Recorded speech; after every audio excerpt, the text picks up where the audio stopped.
নমস্কার। আজকে আমরা শুনব শ্রী শ্রী সারদা মায়ের অমৃত কথা। মায়া শিকার লিখেছেন স্বামী গম্ভীরানন্দজি। শ্রী মায়ের ছোট ভাই অভয়চরণের দেহত্যাগের পূর্বে শ্রীমা যখন ভ্রাতার মস্তকটি কোলে লইয়া উহাতে সাদরে হাত বুলাইতেছিলেন, তখন দিদির চক্ষে চক্ষু রাখিয়া অভয় বলিয়াছিলেন, দিদি, সব রইল, দেখো। শ্রীমা মনে মনে সে কর্তব্য স্বীকার করিয়া লইয়াছিলেন। অভয়চরণের স্ত্রী সুরবালা তখন অন্তঃসত্ত্বা এবং পিত্রালয়ে অবস্থান করিতেছিলেন। তিনি জনম দুঃখিনী। শৈশবে মাতৃহারা হইয়া তিনি দিদিমা ও মাসিমার কোলে লালিত হইয়াছিলেন। অধুনা স্বামীর মৃত্যুর অল্পকাল পরে দিদিমাও লোকান্তর গমন করিলেন। শ্রীমা তখন ভ্রাতার অন্তিম অনুরোধ স্মরণপূর্বক সুরবালাকে জয়রামবাটিতে আপনার নিকট লইয়া আসিলেন। ইহারই কিছুদিন পরে সুরবালার শেষ অবলম্বন মাসিমাও ইহধাম পরিত্যাগ করিলেন। পরপর এতগুলি আঘাত সহ্য করিতে না পারিয়া সুরবালার মস্তিষ্ক বিকৃতি ঘটিল। এই অবস্থায় তিনি 1306 সালের 13 মাঘ 26 জানুয়ারি 1900 সালে এক কন্যা প্রসব করিলেন। কন্যার নাম রাখা হইল রাধারানী, ডাকনাম রাধু বা রাধি। পাগলির পক্ষে শিশুর লালন পালন অসম্ভব জানিয়া শ্রী মায়ের তখন চিন্তার অবধি নাই। দৈবক্রমে পরের মাসে স্বামী অচলানন্দের সহিত কুসুম কুমারী দেবী নামে জনৈক স্ত্রীভক্ত আসিলেন। শ্রীমা এই মহিলার হস্তে রাধুর প্রতিপালনের ভার অর্পণ করিলেন। কুসুম কুমারী জ্যৈষ্ঠ মাস পর্যন্ত জয়রামবাটিতে থাকিয়া এই কার্যে ব্যাপৃত ছিলেন। শ্রীমাকে বিভিন্ন কারণে প্রধানত জয়রামবাটিতেই বাস করিতে হইয়াছিল, কিন্তু সেই বাসভূমি বড় সুখকর ছিল না, আর বিধির বিধানে তার পারিবারিক দায়িত্ব যেন বাড়িয়াই চলিয়াছিল। বিধির বিধান কথাটি আমরা একটু ভাবিয়া চিন্তিয়াই প্রয়োগ করিয়াছি, উহা আমাদের কল্পনা প্রসূত নহে। শ্রী ভগবান শ্রী শ্রী মায়ের সদা ঊর্ধ্বগামী মনকে ব্যবহারিক জগতে বাঁধিয়া রাখিয়া স্বীয় যুগধর্ম প্রবর্তন কার্য সুসম্পাদিত করিবার অভিপ্রায়ে তাহার চতুষ্পার্শ্বে বিচিত্র স্নেহনিগর রচনা করিতেছিলেন। তাহার মধ্যে দৃঢ়তম ছিল রাধু।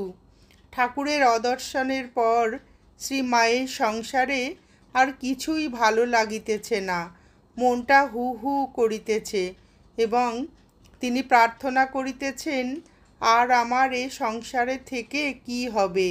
সেই সময় হঠাৎ দেখিলেন লাল কাপড় পরা 10-12 বছরের একটি মেয়ে সামনে ঘুরিয়া বেড়াইতেছে। শ্রী শ্রী ঠাকুর তাহাকে দেখাইয়া বলিলেন, একে আশ্রয় করে থাকো, তোমার কাছে কত সব ছেলেরা এখন আসবে। পরক্ষণেই তিনি অন্তর্হিত হইলেন। মেয়েটিকেও আর দেখিতে পাওয়া গেল না। অনেক পরে শ্রীমা একদিন জয়রামবাটিতে মামাদের বাড়িতে বসিয়া আছেন। রাধুর মা সুরবালা দেবী তখন বদ্ধ পাগল। তিনি কতকগুলি কাঁথা বগলে করিয়া টানিতে টানিতে চলিয়াছেন, আর রাধু হামা দিয়া কাঁদিতে কাঁদিতে তাহার পিছনে যাইতেছে।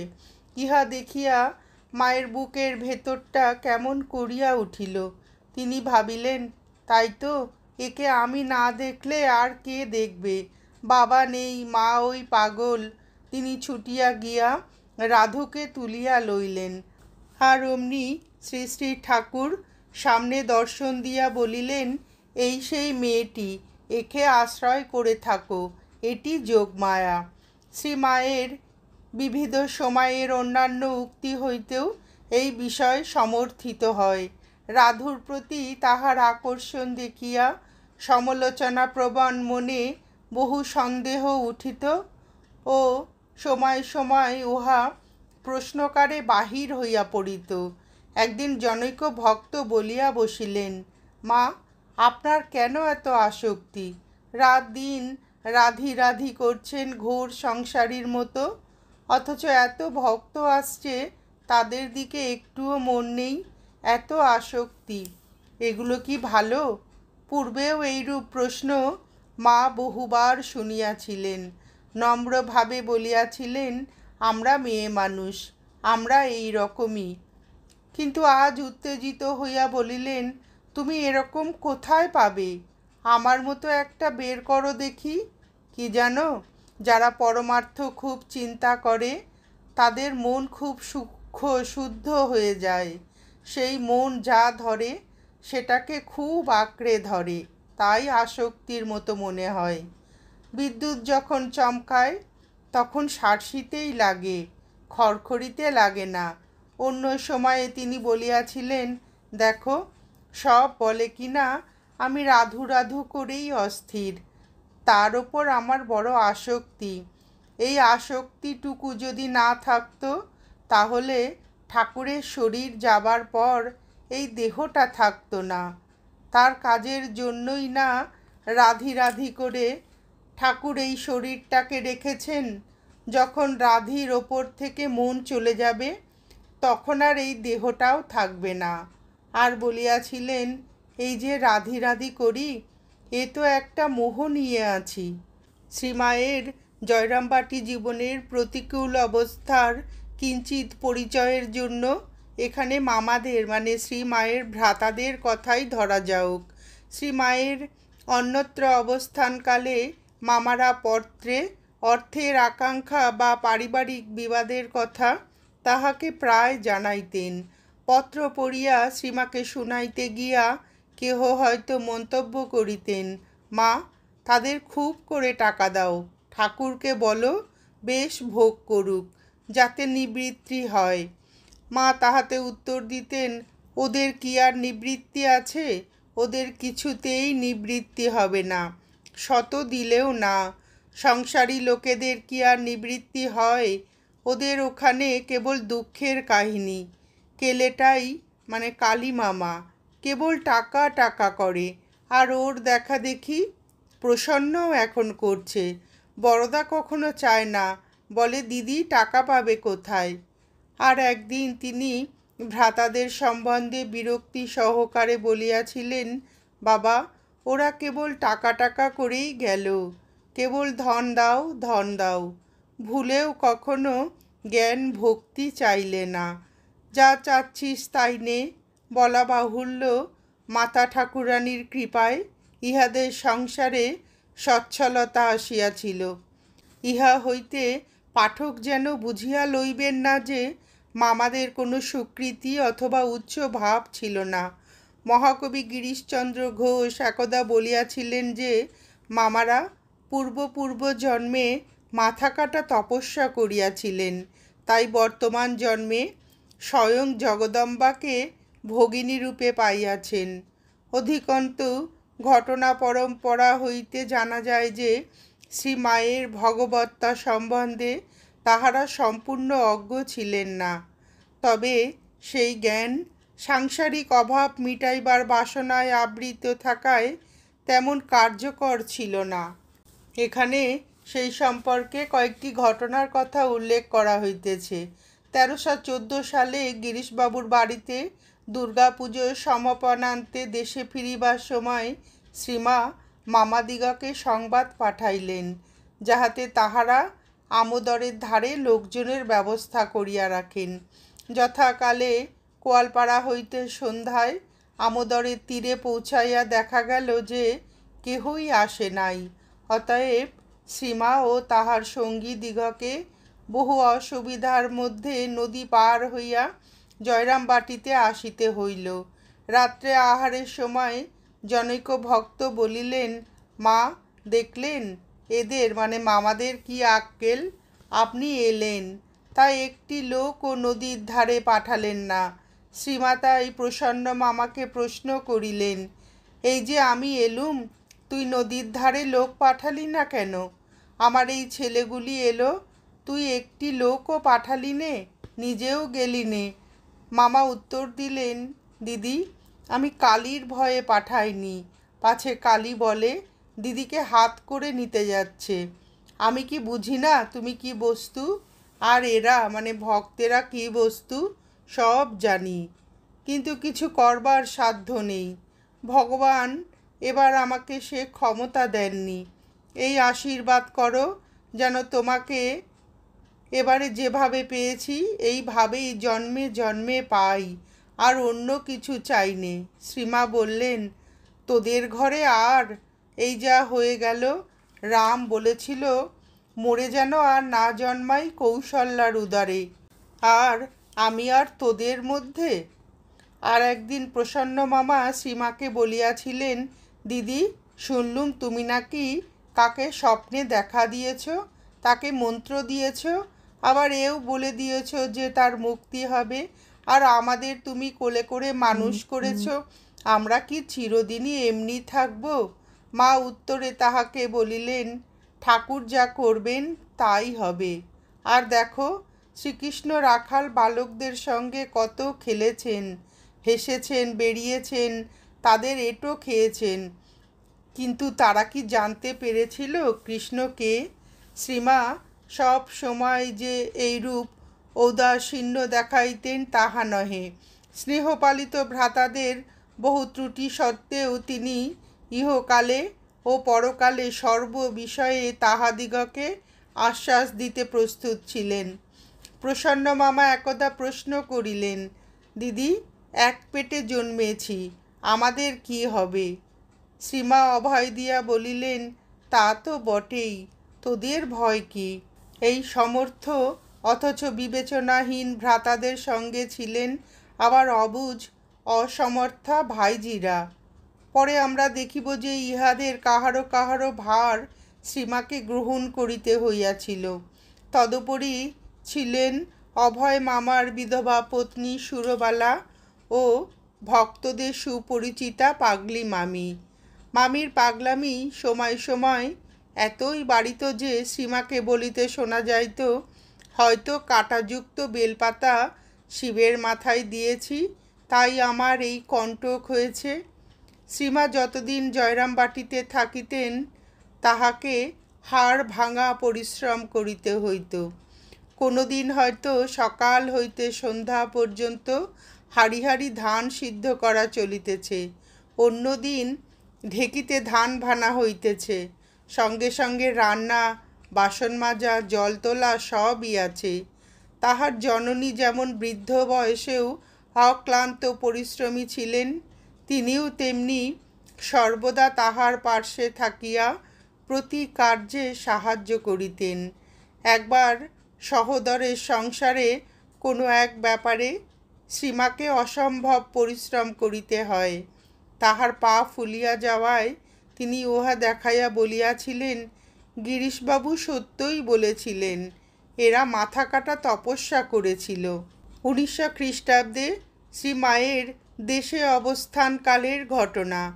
এই কালে শ্রীমা সাধারণত জয়রামবাটিতে বাস করিলেও মধ্যে মধ্যে কামার পুকুরে যাইয়া কিছুদিন কাটাইয়া আসিতেন। এইবারও তিনি সেখানে যান এবং অসুস্থ হইয়া পড়েন।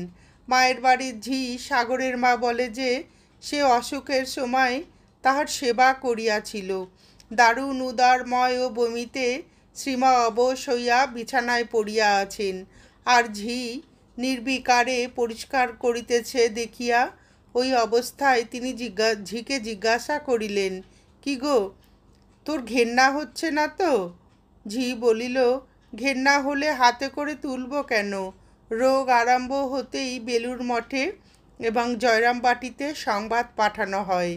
জয়রামবাটি হইতে কালীমামা আসিয়া গরুর গাড়ি করিয়া শ্রীমাকে লইয়া যান। তখন অসুখটা কিছুটা কমিয়াছে। 3-4 দিনের মধ্যে বেলুর হতে 2 জন সাধু মাকে লইয়া যাইতে আসেন, কিন্তু মা সেবারে গেলেন না। সেবায় সন্তুষ্ট হইয়া শ্রীমা সাগরের মাকে আশীর্বাদ করিয়াছিলেন, তোর ভাত কাপড়ের কষ্ট হবে না।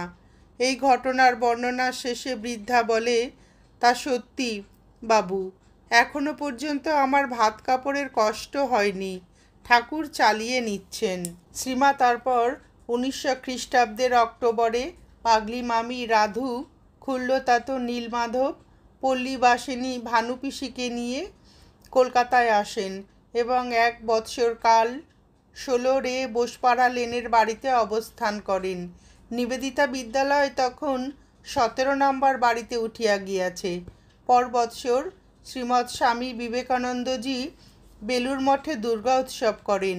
ওই সময় শ্রী মায়ের উপস্থিতি একান্ত বাঞ্ছনীয় জানিয়া তিনি পূজার কয়দিন নীলাম্বরবাবুর ভাড়া বাড়িতে স্ত্রী ভক্তগণ সহ তাহাকে আনাইয়া রাখেন। সেটা ছিল 1901 সালের 18 থেকে 22 অক্টোবর। সেবার পুজোর সংকল্প শ্রী মায়ের নামে হইয়াছিল, কারণ স্বামীজি বলিয়াছিলেন, আমরা তো কপনিধারী, আমাদের নামে হবে না। মায়ের সেবক কৃষ্ণলাল মহারাজ এই পূজায় পূজকের আসন গ্রহণ করিয়াছিলেন, আর তন্ত্রধারক হইয়াছিলেন স্বামী রামকৃষ্ণানন্দজির পিতা শ্রীযুক্ত ঈশ্বরচন্দ্র চক্রবর্তী। স্বামীজি শ্রী মায়ের হাত দিয়া তন্ত্রধারককে 25 টাকা প্রণামী দেওয়াইয়াছিলেন। শ্রী মায়ের বাটির পাশে যে সংকীর্ণ গলির মতো স্থান ছিল, সেই পথে এক রাত্রে চোর আসিয়া রান্নাঘরের জানালা ভাঙিয়া ভিতরে প্রবেশ করে।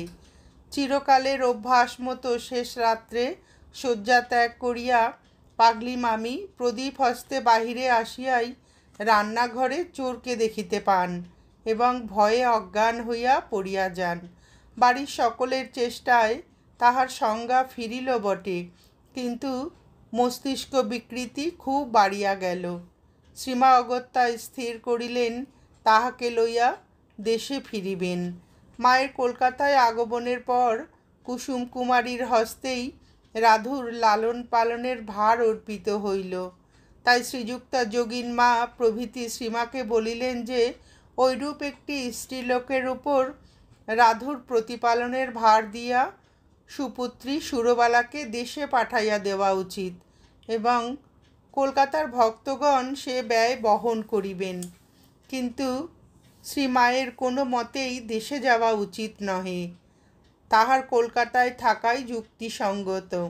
শ্রীমা তখন সব শুনিয়া গেলেন, কোনো উত্তর দিলেন না, কিন্তু সন্ধ্যার সময় জপ করিতে বসিয়া তাহার মানস চক্ষে অকস্মাৎ যে দৃশ্য ভাসিয়া উঠিল, তাহাতে তিনি আর স্থির থাকিতে পারিলেন না। তিনি দেখিলেন জয়রামবাটিতে কন্যাটি উন্মাদিনী মাতার যথেচ্ছ ব্যবহারে কষ্ট পাইতেছে, এমনকি যে কোনো সময়ে তার প্রাণহানির সম্ভাবনা দেখিয়াই মা এত বিচলিত হইলেন যে তখনই আসন ত্যাগপূর্বক যোগিন মার নিকটে গিয়া সমস্ত খুলিয়া বলিলেন এবং আরও জানাইলেন যে রাধুকে ফেলিয়া তাহার কলকাতায় থাকা চলিবে না, বালিকার কল্যাণার্থে তাহাকে জয়রামবাটি যাইতেই হইবে। শ্রীমা রাধু ও তাহার গর্ভধারিণীকে লইয়া জয়রামবাটি চলিয়া গেলেন। খুল্লতত নীলমাধবও সঙ্গে যাইলেন। শুধু ভানুপিসি আরও কিছুদিন গঙ্গা স্নানের জন্য কলকাতায় রহিলেন। শ্রীমা যখন কলকাতায় থাকতেন তখন প্রায় জগদ্ধাত্রী পুজোর পূর্বে দেশে যাইতেন, আবার শীতের শেষে কলকাতায় আসিতেন। 1310 সালের পৌষ মাসে স্বামী শারদানন্দজি মাতা ঠাকুরানীর অবস্থানের জন্য 2/1 নম্বর বাগবাজার স্ট্রিটের বাড়িটি ভাড়া করিয়া রাখেন এবং মাঘ মাসে 1907-এর 14 ফেব্রুয়ারি কলিকাতায় আসিয়া শ্রীমা ওই বাড়িতেই ওঠেন। এখানে তিনি প্রায় 1.5 বৎসর ছিলেন। এবারে শ্রীমাকে কলকাতায় লইয়া আসিবার জন্য স্বামী শারদানন্দ, স্বামী বিরজানন্দ, শ্রীযুক্ত যোগিন মা প্রভৃতি কেহ কেহ বর্ধমানের পথে জয়রামবাটি গিয়াছিলেন এবং ভানুপিসি, নীলমাধব প্রভৃতি অনেকে ওই পথেই মায়ের সহিত আসিয়াছিলেন। বাগবাজারের বাটিতে শারদানন্দজি নিজে থাকিয়া মায়ের সেবার তত্ত্বাবধান করিতেন। এই সময় হইতেই শ্রীযুক্ত অলিবুল মায়ের সেবার জন্য নিয়মিত অর্থ সাহায্য দিতে থাকেন। ইতিমধ্যে মাতা ঠাকুরানীর পোষ্যবর্গের সংখ্যা তাহার সংসার বিশেষ বৃদ্ধি পাইয়াছে। তাহার ক্ষুল্লতাত নীলমাধব পাইকপাড়া রাজবাটিতে পাচকের কার্যের দ্বারা উদর পালন করিতেন। শেষ বয়সে ওই কাজ ছাড়িয়া পেনশন ভোগ করিতে থাকেন। কিন্তু তিনি অবিবাহিত ছিলেন। দেশে শ্রীমা ব্যতীত অপর কেহ তাহার ভার লইবার মতো ছিল না। অতএব শেষ কয় বৎসর তিনি মায়েরই তত্ত্বাবধানে থাকিতেন। শ্রীমায়ের সঙ্গে তাহার এই দ্বিতীয়বার কলকাতায় আসা। শ্রীমা স্বহস্তে তাহার সেবা করিতেন। নিজের জন্য যে সকল জিনিস আসিত তাহার মধ্য হইতে বাছিয়া বাছিয়া উত্তম জিনিসগুলি নীলমাধবের জন্য পাঠাইয়া দিতেন। তাহার জন্য ভক্তগণ কলকাতার বাজার অন্বেষণ করিয়া ম্যাঙ্গোস্টিন, অসময়ের আম প্রভৃতি দুষ্প্রাপ্য ফল লইয়া আসিলে নীলমাধবই প্রথমে তাহা ভক্ষণ করিতে পাইতেন। ইহাতে কেহ প্রতিবাদ করিলে শ্রীমা বলিতেন, বাবা, খুড়োর আর কদিন, এখন স্বাদ মিটিয়ে দেওয়াই ভালো। আমরা তো অনেক দিন বাঁচব, অনেক খেতে পাব। তাহার প্রতি কথায় ও কার্যে এইরূপ আন্তরিকতা শুধু নীলমাধবের বেলায় যে ফুটিয়া উঠিত তাহা নহে, অপরের চিত্তও সেই অকৃত্রিম স্নেহডোরে সর্বদা এইভাবেই বদ্ধ থাকিত। বাগবাজারের ওই বাটিতে অবস্থানকালে শ্রীমা নিবেদিতা বিদ্যালয়ের সহিত ঘনিষ্ঠ সম্পর্ক রাখিতেন। বিদ্যালয়ের কর্তৃপক্ষও তাহার সেবার জন্য সর্বদা প্রস্তুত থাকিতেন। বিদ্যালয়ের ঘোড়ার গাড়িতে তিনি গঙ্গা স্নানে যাইতেন এবং ছুটির দিনে ওই গাড়িতে কখনো কখনো গড়ের মাঠ, চিড়িয়াখানা, জাদুঘর, কোম্পানি বাগান, কালীঘাট ইত্যাদি দেখিয়া আসিতেন। ওই অবকাশে তিনি একটু চলিয়াও বেড়াইতেন, উদ্দেশ্য যাতে পায়ের বাতটা একটু কমে। দক্ষিণেশ্বরে শ্রীমায়ের যে বাত হইয়াছিল তাহা তাহার চির সাথী ছিল এবং তাহাকে এই সময়ে খোঁড়াইয়া চলিতে হইত। 1311 সালে জন্মাষ্টমীর উৎসব উপলক্ষে শ্রীমা অনুরুদ্ধ হইয়া প্রাতে কাকুরগাছি যোগদানে গিয়েছিলেন।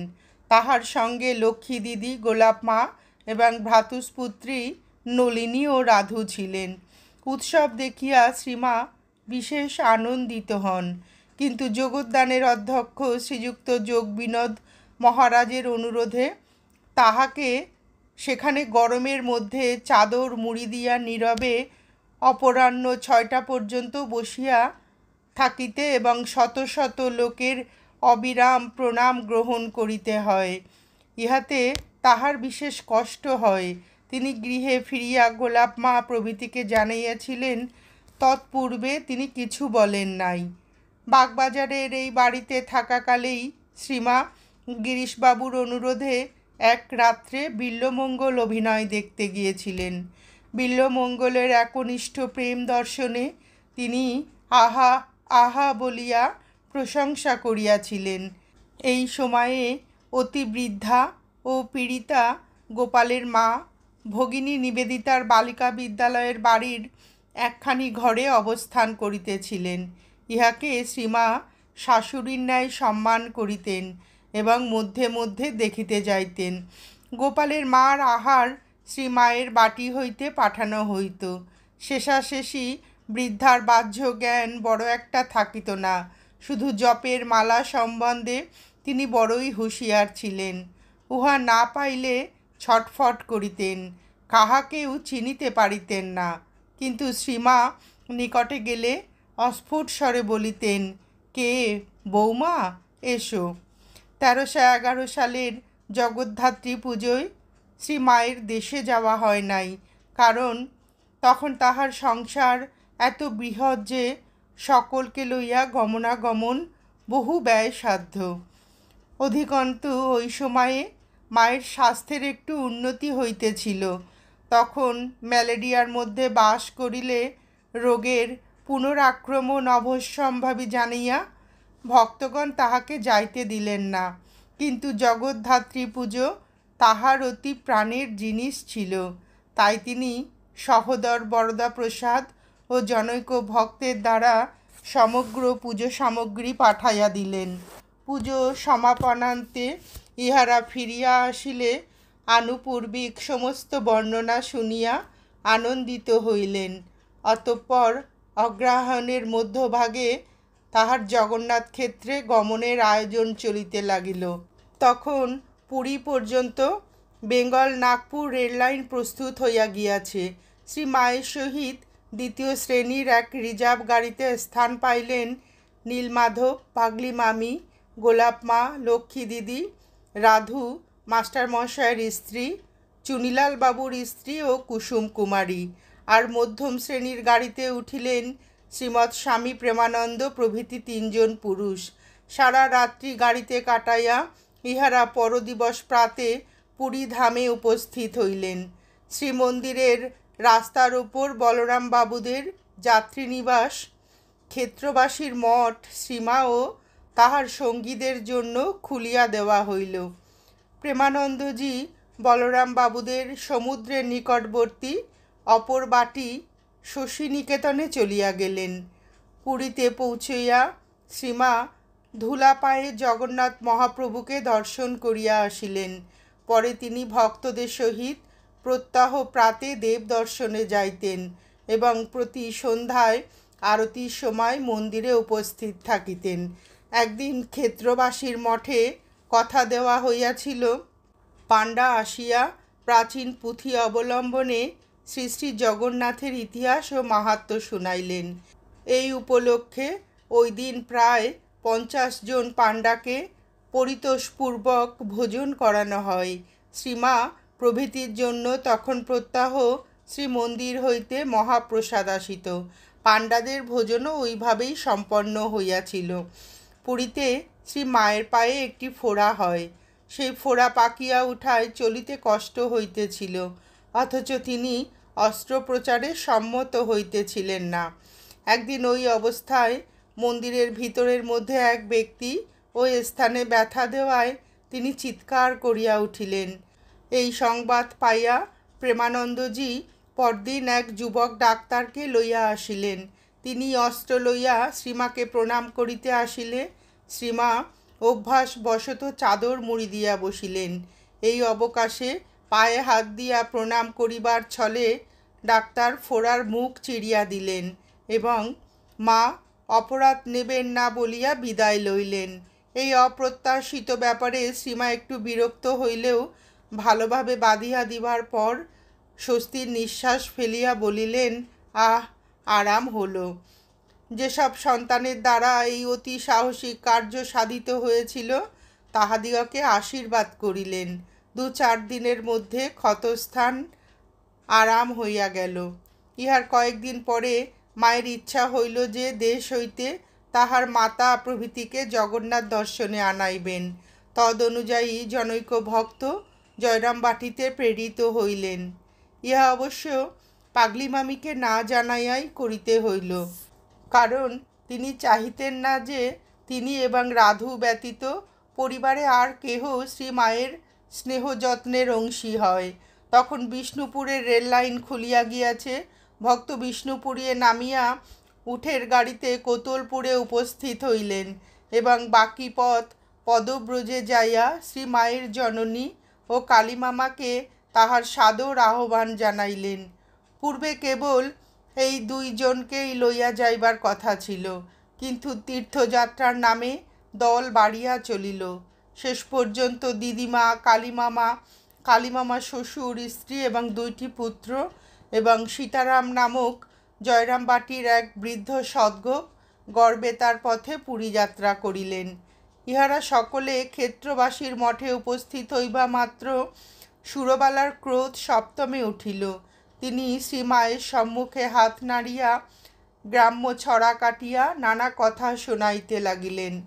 জগন্নাথ ক্ষেত্রের রীতি এই যে এখানে মহাপ্রসাদ ধারণ বিষয়ে জাতি বিচার করা হয় না। এমনকি শ্রীমন্দিরের অন্তর্গত আনন্দবাজারে যাত্রীরা আচণ্ডালে পরস্পরের মুখে প্রসাদ তুলিয়া দেন ও সকলের হাত হইতে উহা গ্রহণ করিয়া থাকেন। চিরাচরিত এই প্রথার মর্যাদা স্বীকার করিয়া শ্রীমা একদিন জগন্নাথের বাল্যভোগ খিচুড়ি মহাপ্রসাদ সকলের মুখে দিয়েছিলেন এবং তোমরা আমার মুখে প্রসাদ দাও বলিয়া স্বয়ং তাহাদের হাত হইতে উহা লইয়াছিলেন। এই আনন্দ উৎসবের সময় দৈবযোগে মাস্টার মশাই এবং বরদা মামা কলকাতা হইতে তথায় আসিয়া পড়ায় তাহারাও ওইভাবে প্রসাদ পান। জয়রামবাটি হইতে যাহারা আসিয়াছিলেন দিদিমা ব্যতীত তাহারা সকলেই পৌষ মাসে দেশে ফিরিয়া যান। ইহার পর শ্রীমা আরও কিছুদিন পুরীতে ছিলেন। তখন তার পায়ের ফোড়া সারিয়া গিয়াছে, পায়ের বাত তেমন প্রবল নহে এবং শরীরও অনেকটা সুস্থ হইয়াছে। তাই এই সময় তিনি পুরীর অনেক দ্রষ্টব্য স্থান, জগন্নাথের রন্ধনশালা, গুন্ডিচা বাড়ি, লক্ষ্মীজলা, নরেন্দ্র সরোবর ও তৎসংলগ্ন মঠ এবং গোবর্ধন মঠ প্রভৃতি দর্শন করেন। এছাড়াও তিনি শ্রীমন্দির প্রদক্ষিণ করিয়াছিলেন এবং 2 দিন সমুদ্র স্নান করিয়াছিলেন। তাহারও মন তখন বেশ প্রফুল্ল ছিল, তাই সঙ্গীদের সহিত বসিয়া অনেক প্রাচীন কথা আলোচনা করিতেন। এইরূপে কিছুকাল আনন্দে নীলাচলে কাটাইয়া তিনি স্বীয় জননী এবং অবশিষ্ট সকলের সহিত মাঘ মাসের প্রথম ভাগে কলকাতায় বাগবাজারের বাড়িতে ফিরিয়া আসেন। অল্প কিছুকাল কলকাতায় থাকিয়া দিদিমা জয়রামবাটিতে চলিয়া যান। নমস্কার, আজ এ পর্যন্তই। শ্রী শ্রী সারদা মায়ের জয়রামবাটিতে তার ভাইদের সংসারে কাটানো বিভিন্ন ঘটনার কথা শুনে আপনাদের ভিডিওটি কেমন লাগলো জানাবেন। শ্রী শ্রী ঠাকুর, শ্রীমা ও স্বামীজির অফুরন্ত আশীর্বাদ ও ভালোবাসা আমাদের সকলের মাথার ওপর অঝোর ধারায় বর্ষিত হোক, এই প্রার্থনা করে ভিডিওটি শেষ করছি।